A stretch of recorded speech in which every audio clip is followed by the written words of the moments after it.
How come I have no video? Good afternoon and happy St. Patty's Day. This is Wizards World and I am Jim Rodondi. Today we will go across the pond to London, which is one of the world's most fabulous cities. We will also explore the English countryside, Scotland, and the Emerald Isle of Ireland. Our presenter today is Ty Horn with Celebrated Experiences. Ty will go in depth to take you all around London and how you compare a trip to that wonderful city with the rest of the UK and Ireland.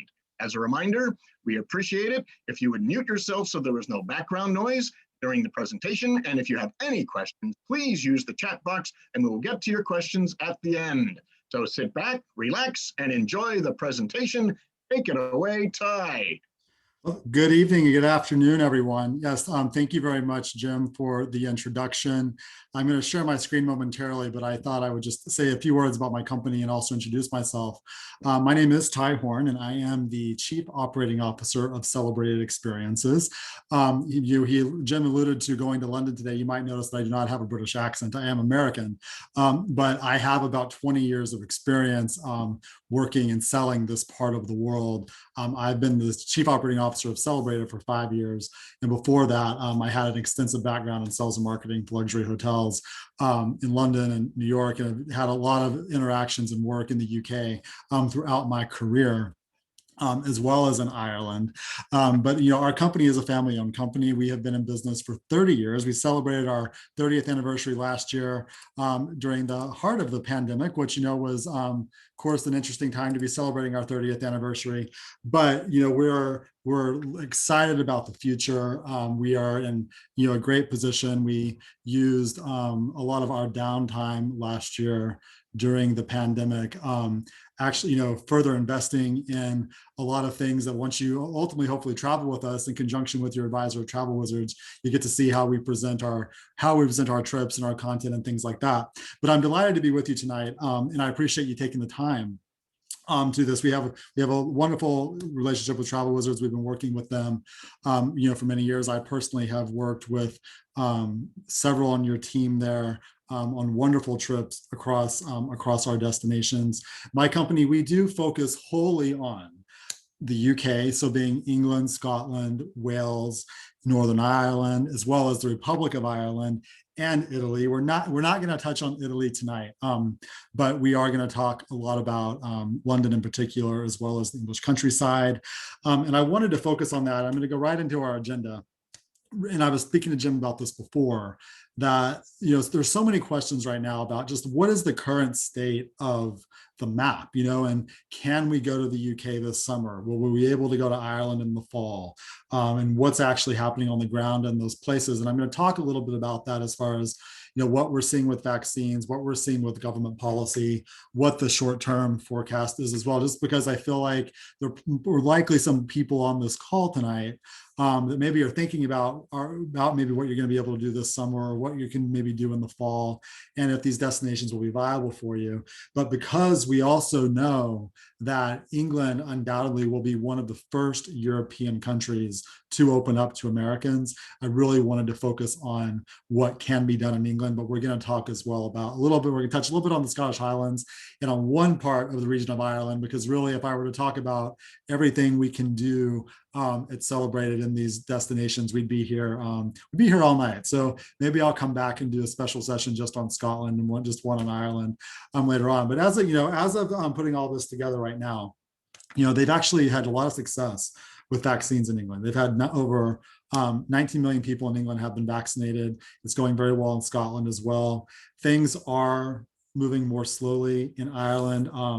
The England, as a result of Brexit, which you may be familiar with, their overall exit from the EU, really have kind of gone alone as far as terms of purchasing vaccines and how this is all being executed. And they're not part of the EU treaty deals and things like this. So they really have some different latitude with this. And what we're seeing is that in England in particular, that although they're in a very strict lockdown right now, that starting April 12th, so right after Easter, they're planning to reopen all of the dining and in the country, all the outdoor dining will open. And then May 17th is when all of the hotels, not just in London, but across England in particular, will be able to open. And they're looking at hopefully June 21st for a lifting of all social distancing restrictions inside the country to their internal market, which to me, given what we're seeing with hopefully about 90% of their population vaccinated by at least in July, that August and really September, October are becoming very viable for travel to England in particular. And then we'll see what happens with Scotland following the government advice from England, because Scotland does have the latitude to make a more conservative and be a little bit more restrictive. And they've done that all throughout. So I'm always couching things a little bit with Scotland, and I'm encouraging clients that would like to travel, late summer, to maybe just stick to England and minimize any border crossings, even just maybe thinking about not even attempting Europe. Also, I've had clients last week, someone contacted me and we got some things booked for them in London, but they're also booked to go to Spain and France before they go to England. And I said, I really don't think it's going to be possible to visit 3 different countries with different policies this year. So let's think about maybe just moving this to England. And so we're seeing how these types of things go. But I thought it was important to speak to that, because right now we do still have quarantines in place in these countries if you were to travel right now. And they're really not encouraging travel at the moment. But I feel good about England in particular for late July into August, and then into the fall. And I'll talk a little bit about the seasonality of travel as well as we go through. But here we go. Here's a wonderful map of the UK and Ireland, just to give ourselves, a sense of the lay of the land. We're going to continue on and really talk about London here. What you see if you've never been to London before, or if you have been to London, actually, this fun map with these graphics that I really have a nice time with. This is really all central London. So anything that I talk about as far as a tour or an experience will be easily encompassed in this map that you see. So right in the heart of the map, you see things like, of course, Buckingham Palace of Westminster Abbey, Big Ben, the Houses of Parliament. But then further along, if you see on the map here, and I think I can see if I can do my pointer. Let me just turn my pointer on. Right here with my pointer, if y'all can see that, where I'm circling things like the park at Southwark Park. There's some great food markets here just south of the river that we love to send clients to. And I wanted to give you that orientation of that around the Shard and this whole section just below the Thames as it runs through the city. But we're going to talk a little bit about neighborhoods like Hampstead up here in the northern part of central London, as well as Notting Hill, Hyde Park in the west part of London. So we're going to cover the whole scope of it, but just bear in mind that this is all very central. This is all what we would call pretty much the zip code of W1 in London, which is based around Westminster and Buckingham Palace. Here's some great pictures of London and what we have. So many clients that with London in particular, I see this manifest itself in so many ways. A lot of the work that we do will be, that first time European trip for a young family, with parents with the young children, and oftentimes London is the first trip that they take abroad. For obvious reasons, there's so many wonderful ties between the US and England, but also, the royal family connection and, what we've all, learned in school over the years. And there's just, there's a lot of reasons why London is always on that first list of things to do. And you'll see here, the Beefeater is all dressed up. I wanted to talk about a special experience we do that I find is really popular in particular with young families. Because, when clients go to England, often the request will be, well, they'd like to see the changing of the guard at Buckingham Palace, which is a ceremonial event that happens, especially in the summertime, 6 days a week. And regardless, it happens, 3-4 days a week, the rest of the year. And I should also mention, if there are questions throughout, I might just check that occasionally and see if there's something that comes up, but I'll definitely answer any questions at the end. And Jim, also feel free to chime in if someone's asking something that's really prescient. let me know and I'll stop and I'll speak to exactly how this tour can be executed or something like that. But I wanted to talk about this particular special tour that we do because it's called Under the Bear Skin. And it's great for young families because what happens is that instead of just going and having a great viewing point for the changing of the guard ceremony, there's a really wonderful museum actually at the Royal Horse Guards, where we can go inside this museum. We do a private tour of that museum, and then the children get to try on the hats and the tunic and everything and have their pictures taken. And that's a really neat experience beyond just doing as a general sort of overview type of a tour. Hampton Court Palace is down here on the bottom right.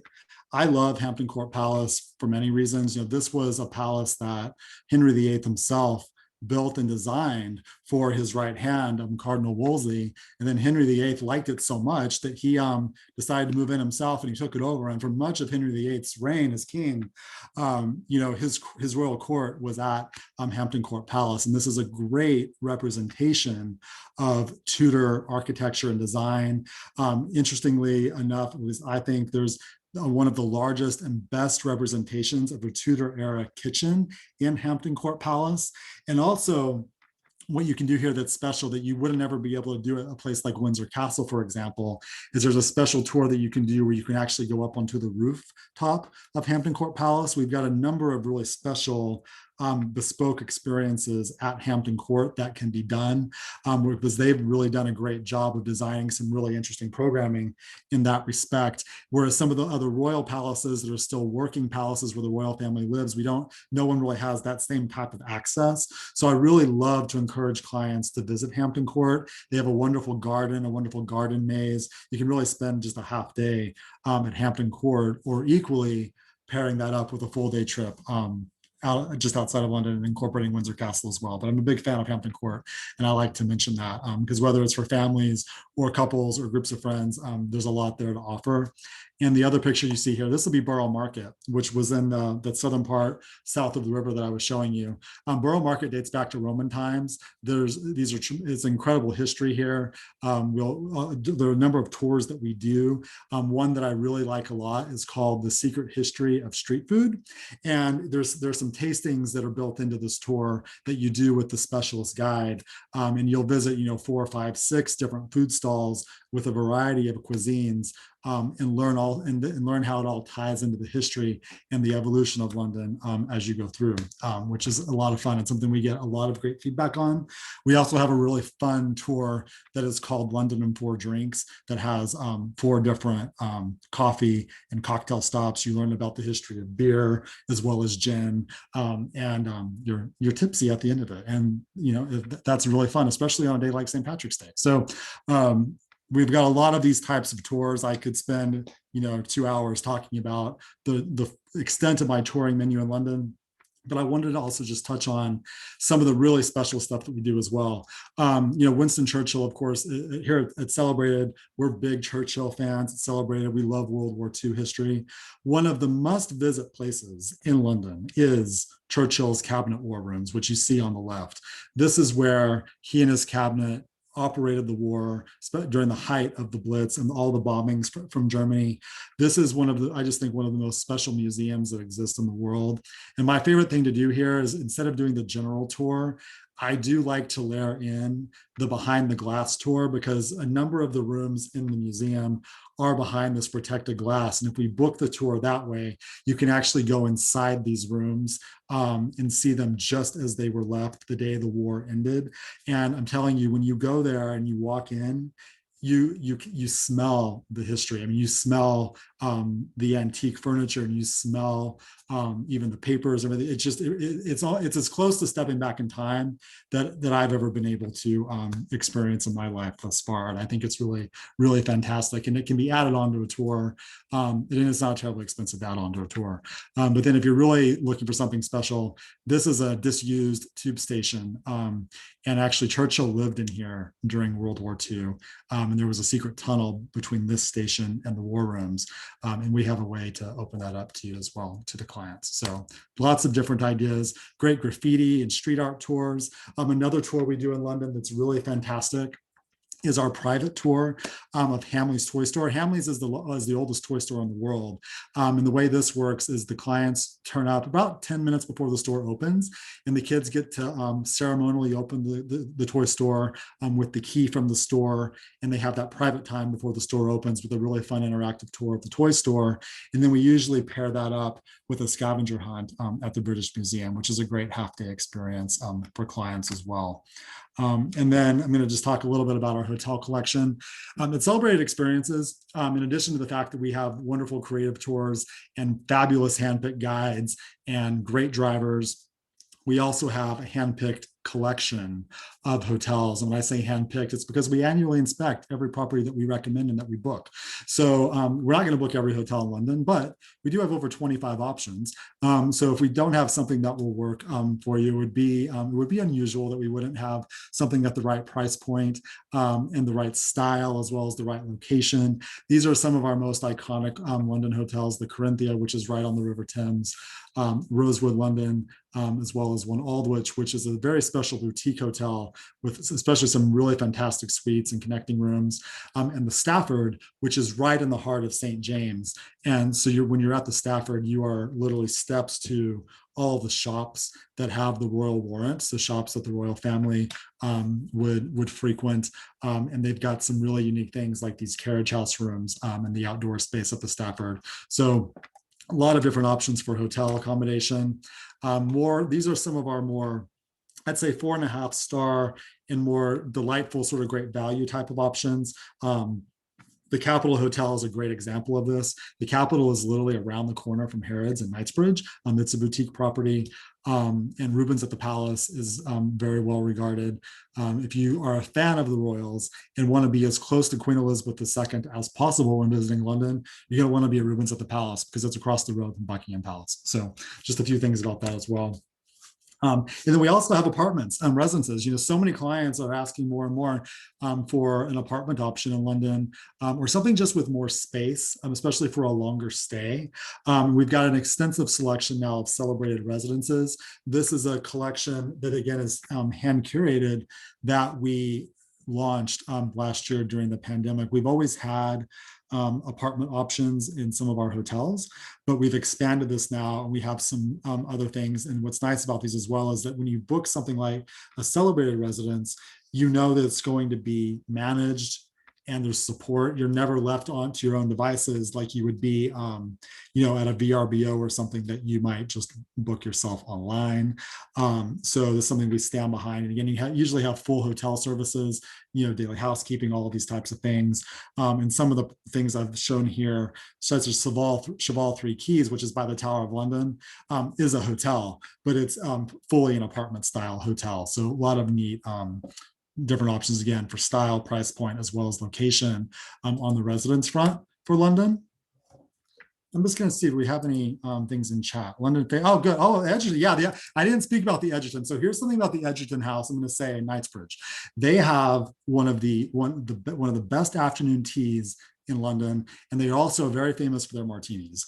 And their martini selection is very extensive. This is a really small, almost like staying in a house. It's a very small hotel, the Edgerton House.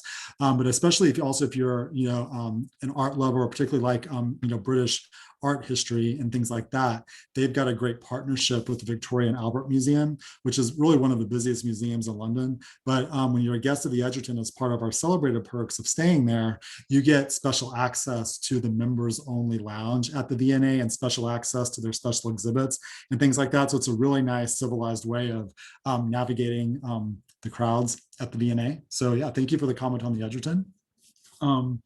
Now I want to just transition quickly, in just in the interest of time, to some highlights of the English countryside. Because oftentimes clients come to us and say, we'd like to go to London, but we've never explored the English countryside. Well, of course, the English countryside is vast. It can mean a lot of different things to a lot of different people. But a really natural way to pair this up with London is the Cotswolds. The Cotswolds are 2 hours from central London. So any of the hotels I showed you, door to door, you're 2 hours to the heart of the Cotswolds. England is known for what they designate as these areas of outstanding natural beauty. These are not national parks. We have lots of national parks in England, but we also have a lot of areas of outstanding natural beauty in England, which are not national parks only because people actually live in the areas of outstanding natural beauty, but they have history and they are known for their preservation in particular. The Cotswolds is one of the largest in that regard. In the Cotswolds, you're going to have, if you've ever been there before, they're famous for the stone, the Cotswold stone, which has a gold hue to it. So a lot of the villages and everything are all built out of this same stone, which gets its coloring from the limestone that's underneath the ground in this area. But also when the Romans were in England, a couple thousand years ago, they did a lot of settlement around in the Cotswolds as well. So there's a lot of Roman history as well, which there was also in Bath, of course, with the Roman baths and things. But this town here, like Cirencester, was built by the Romans. And then you've also got here in the Northern Cotswolds, a lot of these really quintessential villages that you think of when you think of the English countryside. In some cases, even the oh, Dominique, yes. Okay, that's great. And I'm glad, Dominique, I'm glad that you're here. Dominique, yes, it's nice that you're with us. Thank you so much for being with us tonight. Hopefully we'll do another trip soon. So I'm carrying on about the Cotswold Stone, but here are the actual pictures of it. So better just to see it for yourself. So it's like a sense of the villages. You've also got Stratford upon Avon here on the bottom left for Shakespeare lovers. I'm noticing a lot of clients are calling about, I guess a lot of people are watching the show Bridgerton now, which I've not seen, but Bridgerton seems to really be getting a lot of traction. And it has a bit of a Jane Austen connection. So we also do a lot of Jane Austen literary type of trips with some specific sites. But here's just an idea of what you can do in the Cotswolds.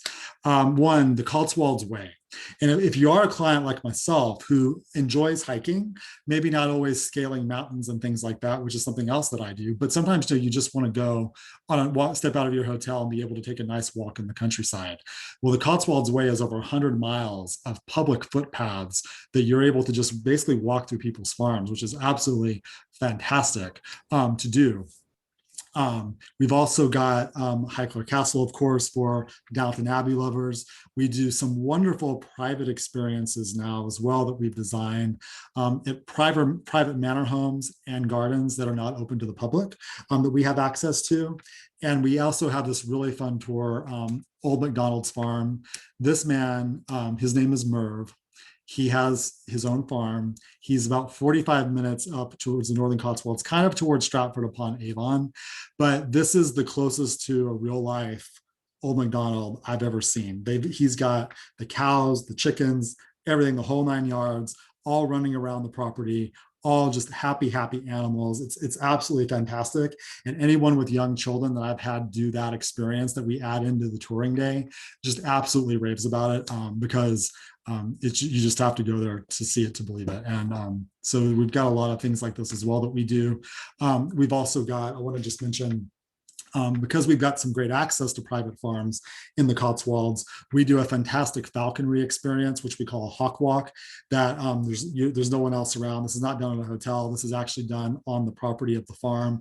This is an award-winning elite falconer who does this. She actually has over 20 different birds of prey. So no matter what the experience is that you're wanting to have, maybe you want the raptor or the big eagle or something. Some clients really like the owls. She has all those things. She's absolutely fabulous. And we also have a really fantastic sheepdog farmer where we do a private sheepdog experience in the Cotswolds too. And if there's anything else that clients might think that they would like to do, odds are we probably can do it in the Cotswolds. Cotswolds is important to remember because it's only 2 hours from London. This is really a weekend playground in many ways for wealthy Londoners. So the quality of the experiences, the quality of the hotels is absolutely top notch. I've selected here, to show you a selection of our 5-star product in the Cotswolds, but we've really got 10 properties alone just in the Cotswolds as well to select from. And again, different locations, different types of amenities and feel. Some are going to be very family friendly, whereas some, like a Barnsley House, really is, I would say, it's an adults only type of a hotel. They don't take children under 16 there for the main hotel, but they have one of the most important gardens in all of England. The Barnsley House Gardens, for example, for those of you who are garden lovers, may know of a lady named Rosemary Very. Rosemary Very actually designed Prince Charles's gardens at Highgrove, and Barnsley was her home. So these were her gardens. And people flock from all over the world to visit the Barnsley House Gardens. But one of the nice things we do there as part of our celebrated perks is you can actually do a private tour with their head gardener of the gardens. And that's complimentary as a celebrated guest, but something that anyone else would need to pay for. And she actually came from Highgrove herself and used to work for the Prince of Wales. So we've got some really wonderful things like that. As well. I'm going to pop up to the Scottish Highlands briefly. Now we're doing a little bit of a jump around, but I wanted to at least touch a little bit on Scotland. I find that Scotland in many ways, relative to the amount of accommodation that is great in Scotland, tends to be the most, it can sometimes be the most popular. It seems to be a real bucket list destination for people. I've highlighted specifically the Highlands, because when you think of the Scottish Highlands, clients will often say, oh, they want to go to the Highlands. Well, as you can see, the Highlands alone are really the size of Belgium. So we have to usually narrow it down a little bit. When you go an hour from Edinburgh, you're already technically in the Highlands, because that's the true fault line and the geography. And there are a lot of things you can actually do in terms of the Central Highlands that don't require necessarily going all the way up to Inverness, so depending on the number of days they have. But for clients that really want to explore Scotland properly, the first thing I always like to dispel is really discourage clients from trying to do Ireland and Scotland together. This, especially in like a 10-day type of a structure, because this is like trying to do Australia and New Zealand in 10 days. It's not advisable. And frankly, it's really not possible without feeling like you ran through the entire thing. Scotland is great. 7-night itinerary to Scotland. There are ways of doing that. 10 nights itineraries in Scotland. But if you're someone who definitely has 2 weeks to travel, just do Scotland, see the whole thing. But even if you don't have that much time, 3-4 nights that incorporate some fun things in the Highlands are great to think about. This big picture here, this is the Glencoe Valley. So if you're James Bond fans and you saw Skyfall, this is that drive through the Glencoe Valley and the Great Glen. There are wonderful ways to experience this. This is where Ben Nevis is, which is the highest mountain in Scotland as well. Great for hiking, great for obviously just the scenic beauty and photography. The picture on the upper left-hand corner, that would be Inverness, the capital of the capital of the Highlands. It's really the largest northern city in Scotland. We have 50,000 people in Inverness, and this is where you're going to have Culloden Battlefield with all the Jacobite history, as well as some. If we have any fans of Outlander on our program tonight, I'm sure some folks like Outlander. The Clavacairns, which is the stones.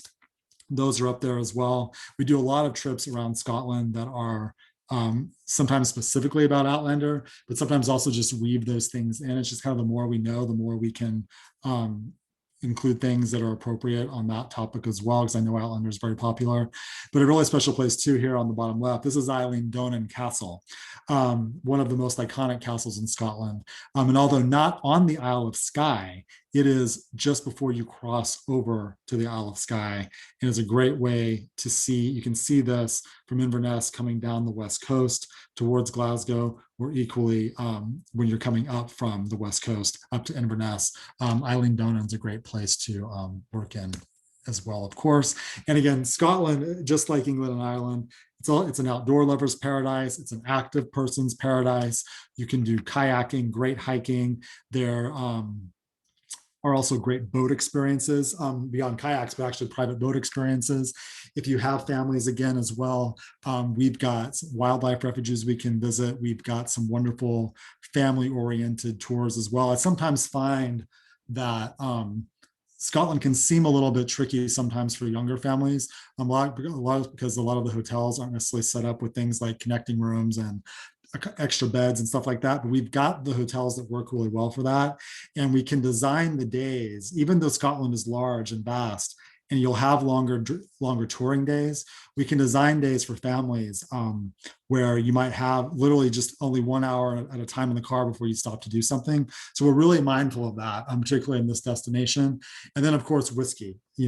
it goes without saying that we would be very focused on whiskey it's celebrated as lovers of whiskey, but also lovers of Scotland and Scotch. Whether the clients have more of a flavor for the more malt whiskeys from the more Speyside area, like the Macallans, Glenfiddich, and Glenmorangie, or the more peaty whiskeys like Ardbeg, Laphroaig, Lagavulin, Bruichladdich, which are on the island of Islay. We equally can structure a tour around the island of Islay, which is a day trip actually from Glasgow on a flight. But we specialize in whiskey. We've got some really special experiences with several of the distilleries that we can do. So if you have an interest in a special whiskey trip, call us at Celebrated. Absolutely. And also for heritage, if you have Scottish heritage you like to explore, we can speak to that. Really anything,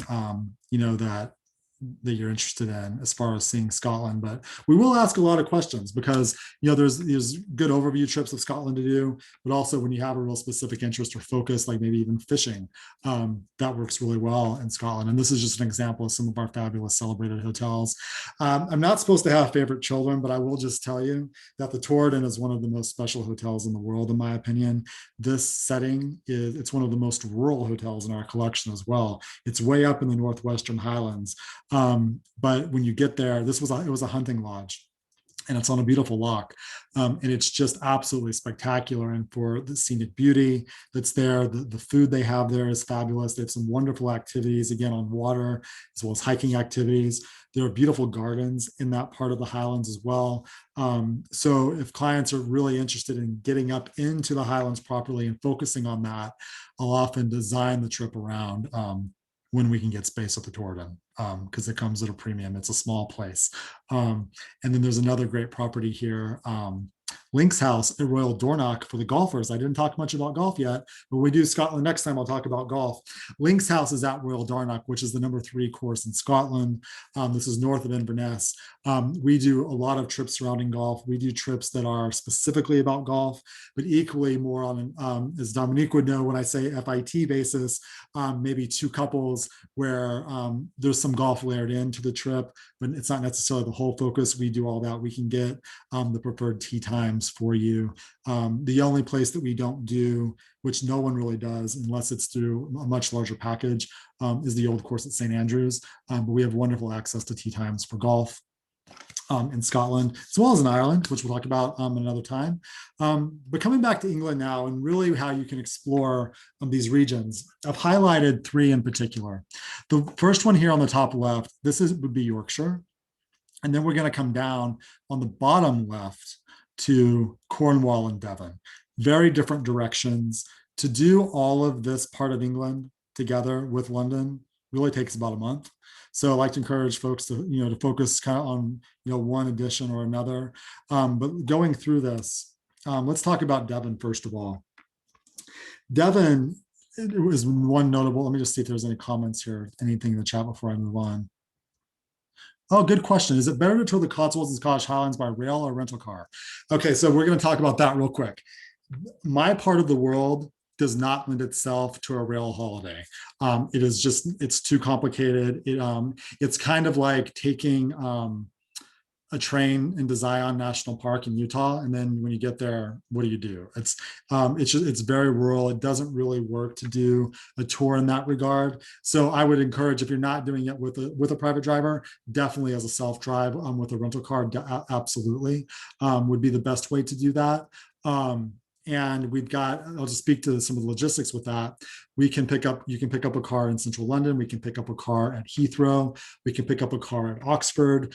We can pick up a car in Exeter, which is how I come into my story about Devon momentarily.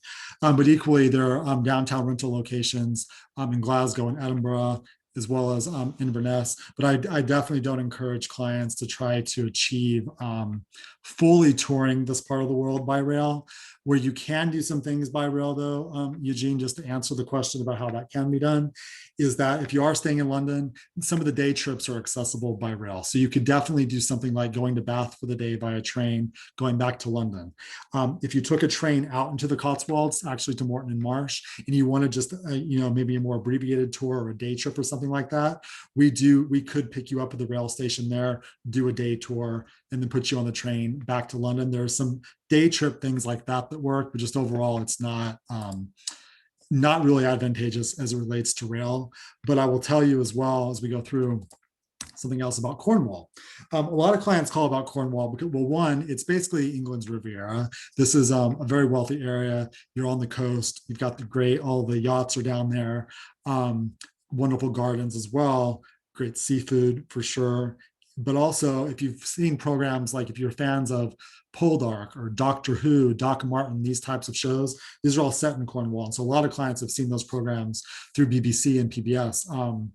Are familiar with this part of the world in Cornwall. This is a really great part of England to explore. It's incredibly scenic. Things like Land's End, which are down on the tip of the peninsula, will rival what you will see along the coast of Ireland, for example, with some of the cliffs there. Absolutely fantastic. But Cornwall, even from London, it's about a 5-hour rail journey. So for clients who like to focus on Cornwall, we'll sometimes have them do the train to Cornwall, but then meet our local driver to really explore and tour this peninsula, because you've got, I'm just going to show you here, the northwestern part, which is a full day of touring. You have all of this section along, which could be a full day of touring. And then out here to Penzance and St. Ives, which is where Land's End is, that's another full day of touring. And there's also the South Coast. So you want to have some sort of wheels under you to really experience the destination, because these are touring destinations for sure. It'd be the same in Yorkshire. Again, if you're a Downton Abbey fan, there's wonderful Downton Abbey touring in Yorkshire, because the show, although Highclere, it's filmed at Highclere and things like that, the show's actually set in Yorkshire. And when they made the movie, they did a good bit of the filming Downton up in Yorkshire. There's also the new show that's come out, All Things Great and Small, which was based on the books, the wonderful veterinarian who is very famous. He was from Yorkshire. And so I've been getting requests now as well for that. But York is fabulous. York is a wonderful, wonderful city. And to answer your question about rail, here's a great way to do England and Scotland using rail. You can take the train from London to York, about 2.5 hours, right into the city center of York. York has Roman history, Norman history, Georgian history. It goes on and on through the centuries. They have one of the largest cathedrals in all of England, the York Minster. There's also a lot of Viking history in York. And York is also known for its culinary enterprises. So the restaurants are really fantastic in York.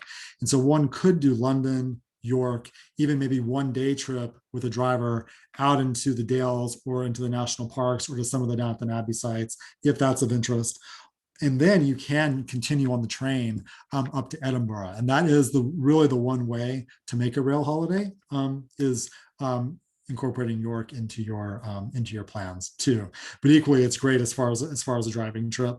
These are some of our hotels in Devon, Cornwall, and in the Grand Hotel in York, which is a lovely, lovely 5-star hotel, city center. Bovey Castle is there in Dartmoor National Park, which I skimmed over in terms of, because I wanted to answer Eugene's question.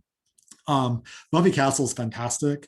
It is far from London, though. It's about 5 hours from London, but once you are there, they have tremendous activities. They have falconry, golf, off-roading, clay pigeon shooting, a lot of wonderful activities.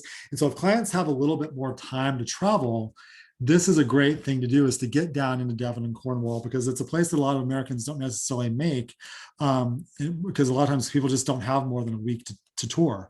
But if you do have that 10 to 12 days for your trip and you can get down into these regions, it's really spectacular and very special. And this is the place where English people domestically, when they're traveling at home, they like to go too. So also now, in the interest of time, I wanted to talk a little bit, especially since it is St. Patrick's Day, about something we can do in Ireland. Ireland, again, requires a full presentation. But if you are in London, it is very easy to take a flight to Shannon Airport from London, which will open up all of this western part of the country to you, up to Galway. We're going to talk about Galway and the Aran Islands. The Shannon region is actually this entire region here. It makes up a couple of different counties. It makes up County Clare as well as County Limerick. Shannon, a lot of times people think of Shannon and think, oh, I know Shannon because I know the airport. But really, Shannon is named after the region's named after the River Shannon, which is the longest river in Ireland and will actually run all the way up to Dublin.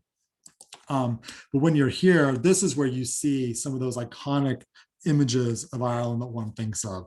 The Cliffs of Moher, some of the links golf courses like Lahinch and Ballybunion are all in the Shannon region as well. Wonderful castles to visit. You're also going to have another view of the Cliffs of Moher here as well. It's great different hikes we can do. But you've also got the Burren National Park. And the Burren is a very unique landscape. It's almost like a moonscape. You feel a little bit like you're on the moon when you're going through the Burren because of the landscape there. And there are some really fun things like the Burren Perfumery, the Burren Smokehouse, the St. Tola's goat cheese. This is a really special farm we do a private experience at. The Aran Islands are off the coast of Galway. They are weather dependent, but this is a great day out. You actually take the ferry over to the Aran Islands, and then you would explore that either on foot or on a bicycle. Again, all very easily accessible from any of our celebrated hotels in the Shannon region. One of the most iconic castle properties in the world is Dromoland Castle. Dromoland's only 15 minutes away from Shannon Airport. So it's a great way not to just wrap up a trip, but definitely it's good for the last night's stay. But I love using Dromoland as a base for touring because where it is, you can easily visit the cliffs, you can visit Galway and do the Burren, and also get down into County Kerry. You can do part of the Ring of Kerry from Dromoland Castle as part of a day tour. There are a lot of options in that regard. And then Gregan's Castle. Gregan's Castle is a very special manor home. It's not a castle, as you can see, but it's down the road from a castle ruin, which is where it takes its name from. But this property is privately owned by a lovely family. They're really known for their food here and the quality of the bedrooms here, lovely accommodation. And it's actually in the Burren National Park. So when you're staying there, we do a privately guided walking tour with a hiking guide of the Burren, which is a lot of fun as well. So I have no idea how long I spoke for, but I got through the content and I hope it was informative and helpful. And I would love to answer any questions that you may have. Okay, well, first of all, Ty, thank you very much for touching on such a wide variety of areas. I have a lot to say. Yeah, and no, it's good. I think we're going to have you come back for whether it's just Ireland or just Scotland or both or two different. And we didn't even touch on Italy, which you guys do as well. So yeah, I'm definitely might gonna have to touch on those as well. You were answering obviously the questions as they came in through the chat. So if anybody does have any last questions, well, that's who has the best tea in London? Okay, so that's a bit of a loaded question, but here's what I would say. I think it depends on the type of experience that you're looking for. And the reason I say that is that every afternoon tea is definitely not created equal. And you're going to have you can have a very traditional tea, for example, and some of the really nice teas are, okay, traditional, perfect. Okay, I would say look at the afternoon tea that they do at the Edgerton, for example. That is a really fantastic traditional afternoon tea. They do a wonderful one as well at the Goring. Brown's Hotel has a wonderful traditional afternoon tea. But equally, if you didn't want to do it at a hotel and just for something different to consider, the department store, Fortnum and Mason. Fortnum and Mason, which is right on Piccadilly in Mayfair, up on the top floor of Fortnum and Mason, they do one of the most beautiful afternoon teas I've ever seen.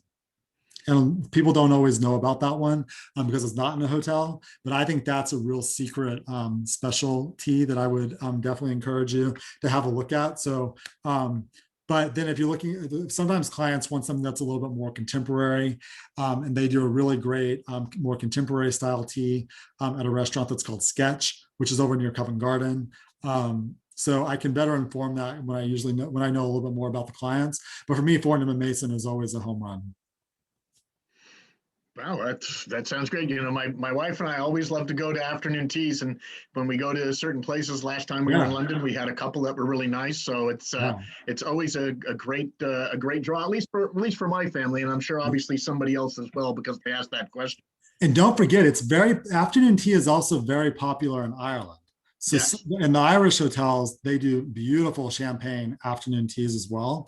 So it's good to think about in terms of an Irish holiday as well. Okay, cool. Okay, good. Now you were talking about the Cotswolds. Yeah. That is about 2 hours away, you said, from London. Okay, so what are you looking at? If we were to do London and the Cotswolds, what are you looking at? 3, 4, 5 days in London, 2, 3, 4 days in the Cotswolds? What are you looking at? It depends on the client's interest, but I think if you, let's just say for the sake of the conversation, you had 9 nights. A great way to do it, if you've never done the full sort of triangle before, is the 3 to 4 nights London, maybe 2 nights in Bath, and then 3 nights Northern Cotswolds. And that really allows you to see just about all of that over the course of that time. And also important to mention is that anytime you're staying at a Cotswolds property, you're really only an hour and a half away from Heathrow. So it can be faster to get to Heathrow sometimes than it is from central London, depending on a traffic situation. So that's something else. Oh, Ernie, that's actually a great question, how I compare to other companies like Talc. We're very different. Talc is a lovely company. They have obviously scheduled departures where you sign up for that through Travel Wizards, of course. And they would say, we have a 12-night Magical Ireland trip that departs Dublin on June 25th. My company is not that way. Everything we do is fully bespoke and private for the individual clients. So we don't have scheduled departures that you sign up for or anything like that. So most of our business is going to be individuals, couples, maybe 2 or 3 couples traveling together, or multi-generational families is a big specialty of ours. Whether that's grandparents traveling with their children and the grandchildren, grandparents traveling just with the grandchildren. I consider that a multi-gen trip as well. But we specialize in personalized trips for just in this case, maybe just for your family. So we would be very different in that regard. And we wouldn't have, like I say, like a brochure itinerary. The trip I'm just describing to Jim, where I said, 3 nights here, 2 nights, 3 nights kind of a thing, that's still going to be really customized based on what we learn about you from what your travel advisor shares with us. So that's where one way we would be different, but also is just that we don't have scheduled departures. You have tailor-made departures. Correct. If you want to go tomorrow, I can make it happen for you as far as what I have. It's just a matter of they're going to let you in or not, but I could do it. We do a lot of last minute. Okay. I remember you were mentioning that it's a great first trip for families. I mean, they even speak a language that's similar to ours.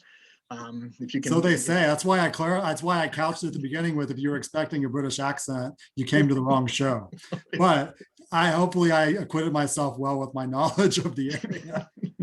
Yeah, but actually that was the first trip that I took with my kids internationally was to London, and we also visited the Churchill War Room. So I definitely highly recommend that as well. I just want to say on this too, though, if I may, I've been to London over 30 times. I've never done everything in London that I would like to do. I've definitely never done everything in England I would like to do. So these are parts of the world. This is why I say the same thing about when clients say we want to do Scotland, Ireland in 10 days. It's like, you really should go to Ireland many times over the course of your life and see it in different stages of your life that you're in. The same thing with Scotland. You don't have to run through the place for sure. And I think that, there's a season for, and when I say a season, it's where you're at in your life. The trip you do the first time with your young children will be really different than the trip. Let's say maybe you've just had your vaccines and you're, a couple in your 60s and you can travel whenever. You don't have to travel during the school season, and you can go in October. Go to Ireland in October. I'm telling you, it's worth it. And the weather is beautiful. So think of things, look at it that way too, that it doesn't always have to just be the bucket list trip, because this is a part of the world that's really actually quite easy and accessible to get to. In normal times, the airlift is fantastic. I'm sure it will be back in very strong, in the not too distant future. But I love our destinations year round. I love, London for Christmas time. I love Ireland around Thanksgiving before Christmas, because in Ireland, the hotels all get decorated for Christmas by Thanksgiving. And so if you're traveling that time of year, you're going to have this great start to your holiday season. Before maybe you're not a family who travels at Christmas time and you're at home, but why not visit the UK or Ireland that time of year before the holidays and really get in the spirit of things. So those are wonderful times of year to experience all of that. And things like March are wonderful for our early spring breaks and stuff like that as well. So, but but also the summer's great, it's just the busiest time. So plan ahead. Very good. Well, Ty, thank you very much again. I'll just see if we have any more items coming through the chat here. Looks like something, oh no, just a lot of things coming through. I definitely appreciate what you explained to all of us tonight. Ty, it was fabulous. Definitely going to have to put you back on the list for some of those other spots as well. And if it takes two more times, one for Scotland and one for Ireland. Yeah, I'd love to talk more in depth about those things, and maybe ultimately we can talk a little bit about what we do in Italy at some point too, which might be several sessions. But happy to have been here tonight, and I thank you all for your attention and for being so gracious and for your questions. And I enjoyed it very much. So thanks very much. Hope we'll have a chance to welcome you back to our part of the world very soon. And thank you to all the team at Travel Wizards for your partnership. Ty, again, thank you once again for all your help. And next week, folks, we're off to South America with Globus Vacations. We hope to see you then. Take care. Thank you, guys. Take care. Good night.